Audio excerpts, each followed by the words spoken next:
Hey guys, Aaron here with For the Love of Tech, bringing you another video, my impressions after spending 90 days with the iPhone X. Here we have it, great design, nice solid metal build, good screen.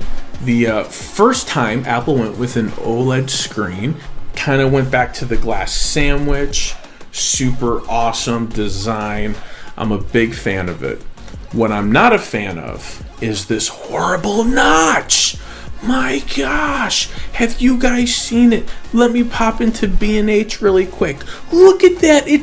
I know they need a place to put sensors, but it's so ugly. Fail. Apple fail. Other than that, the screen's phenomenal. The screen, like some of the Galaxy products, it doesn't quite melt over to the edge, right? Like the edge lines, but it's so smooth, right? It feels amazing. It's definitely a winner. It's something that you're gonna pick up, you're gonna hold, and you're gonna say, yeah, this phone feels really awesome. Let's talk about one of the big upgrades is this camera. It's a pretty cool feature. But I look at this, right, and I'm like, but what do I do with it? Do I Photoshop it? Do I put my head in somewhere else? This is my question when I look at this portrait with the stage light. Like, what do I do with it? This one, it's a little bit different. This one gets you a little bit different effects. It's not great. I've seen better. It's the problem, Apple. There's better out there. But the camera, it's super quick, really fast, no complaints. Good solid camera, Apple. Good job. What I did this year is when I got this phone, I went iPhone, Apple, everything.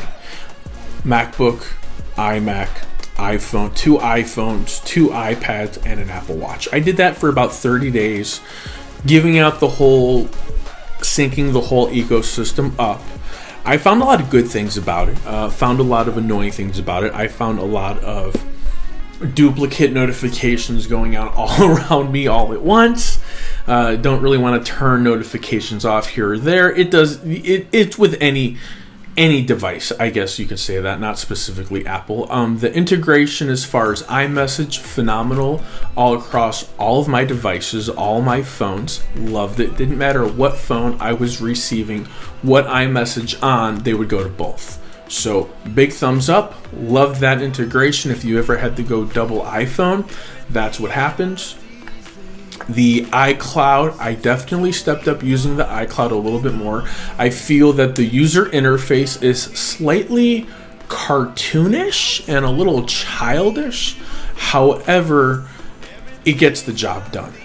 Other user interfaces, in my opinion, such as Dropbox or even Google Drive, are a little bit more of a professional layout.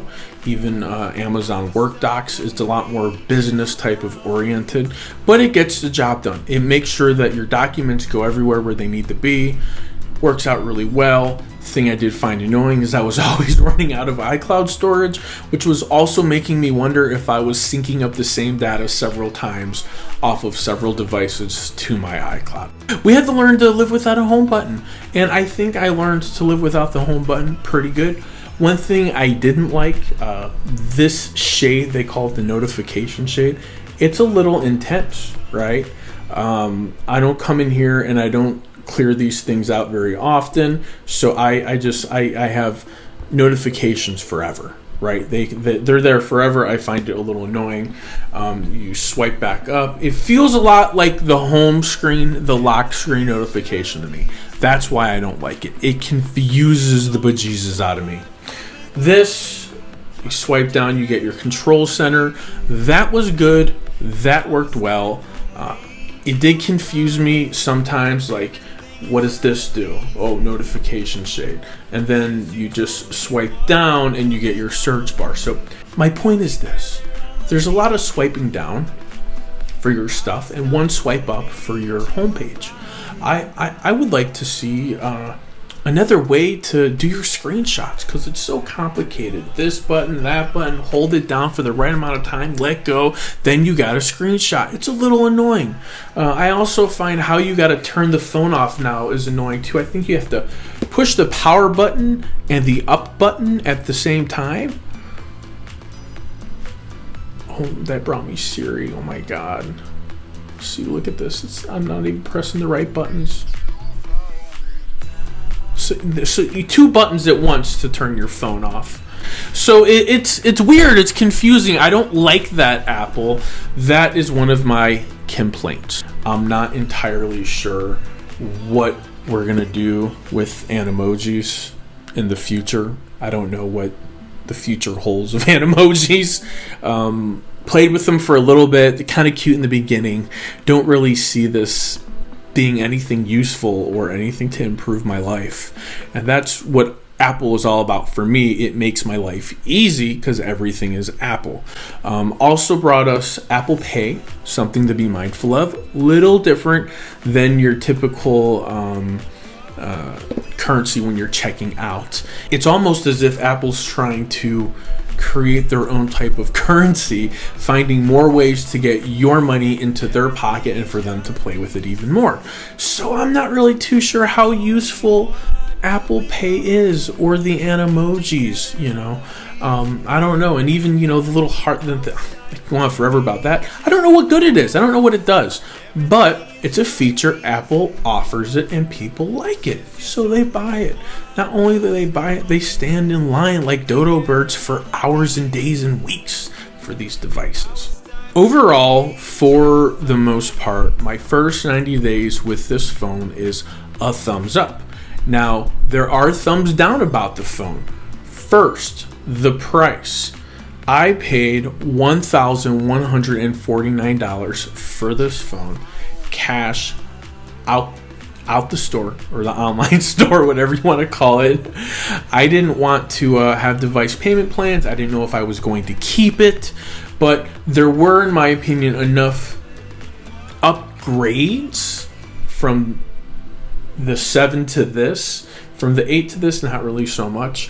I was rocking a really old phone for my work phone. I was rocking a 6 Plus S. So this was a giant upgrade for me.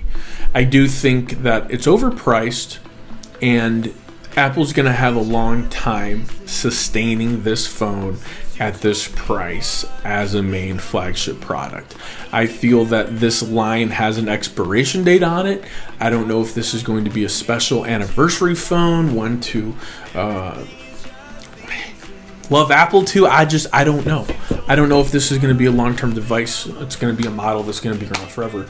But I do know that it did come with enough new features to make it worth an upgrade. It wasn't worth spending that much money on. Over $1,100. I will caution you against doing the 256 gig model.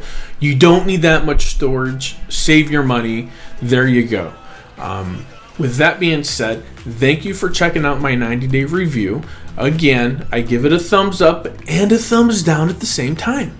So take that for what it is. It all depends on what you value the most. For the love of tech, we are doing a giveaway. February 11th, we're holding a giveaway. One of our prizes is a set of Bose. Which one is this? SoundLink headphones. Super cool. As long as my Louis Vuitton smartwatch unboxing can hit 1,000 views from now until the end of the month, I'm going to throw in a Movado Connect Android smartwatch in the giveaway. So this unboxing, link at the end of the video, needs to hit 1,000 views. Thumbs up, guys. We can do it. Take it from me. Make me give it to you. We're also doing a Nintendo Switch as part of the giveaway. Now, if we are going to give away another OnePlus 5T, I need to see 3,000 subscribers on my channel. 2,673. So we are 327 subscribers away. If we can hit 3,000 from now until the beginning of my live feed on February 11th, I will throw in another OnePlus 5T in the giveaway.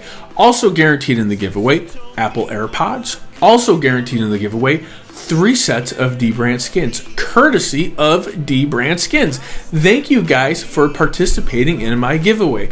Now, the last thing I want to say, if you want to get additional entries into the giveaway, I need Roman numerals 333. You heard me! 333 dash comment. Leave me a comment. Give me a thumbs up. Give me a thumbs down.